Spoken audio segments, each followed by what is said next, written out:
membangun desa, ya, TMMD. Nah, mereka punya program itu dan programnya itu akan bangun jalan. Nah, jalannya ini kebetulan melintasi kawasan lokasi saya yang saya rencanakan untuk mau saya jadikan pesantren, ya.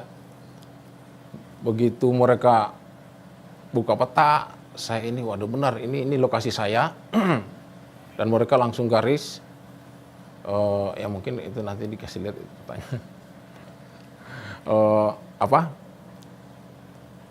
Mereka langsung tarik jalan yang kurang lebih hampir 4 sampai 5 km itu melintasi di lokasi saya. Aduh, saya bilang dalam hati saya waktu itu, waduh, ini benar-benar rencana Allah nih. Orang ini saya lagi pusing mau membangun jalan sulit sekali. Ternyata ada program dari Pemda yang membuat jalan TMMD. Nah, akhirnya saya otomatis sepakatlah. Saya bilang jangankan jalan, Bapak mau bikin jalan tol di kawasan saya ini, silakan. Mau ambil tanah selebar mungkin, silakan. Ya udah.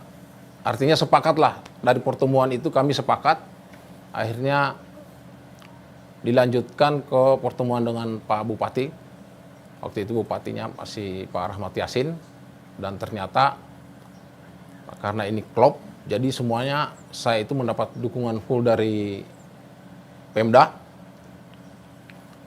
Jalan ini akhirnya dipercepat pembangunannya. Nggak sesuai dengan jadwal sebelumnya. Jadi jadwal itu pekerjaan jalannya sampai pengaspalan itu dipercepat sama Pemda. Nah, setelah jalan jadi,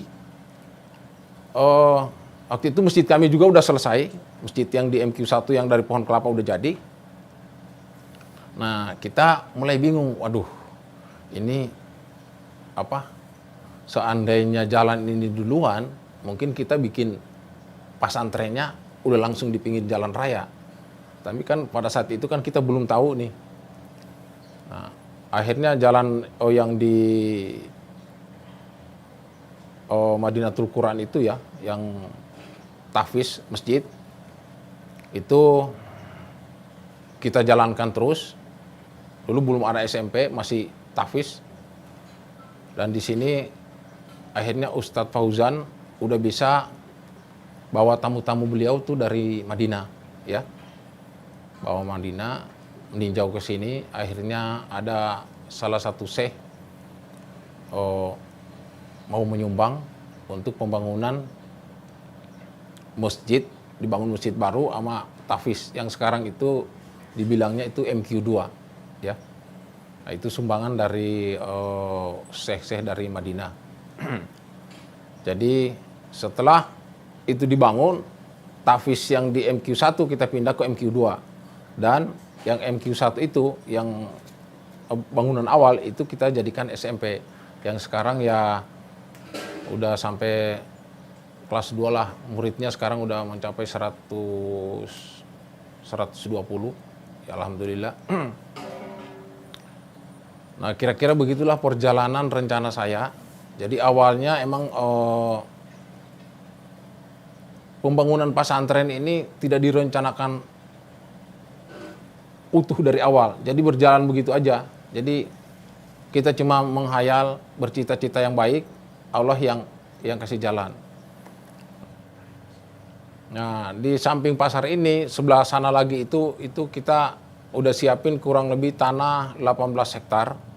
Itu yang kita kasih nama MQ3, ya. MQ3 itu rencana kita akan bangun SMA premium, ya. Kenapa kita bilang premium? Karena banyak teman-teman saya yang dulunya ya mau menyekolahkan anaknya itu di sekolah-sekolah unggulan, tapi sekolah umum, ya. Sekarang dengan adanya keadaan masyarakat, anak-anak muda sekarang semakin parah pergaulannya, akhirnya banyak teman-teman saya itu berpikir untuk mau menyekolahkan anaknya di pesantren, ya. Nah, mereka mendengar saya punya pesantren.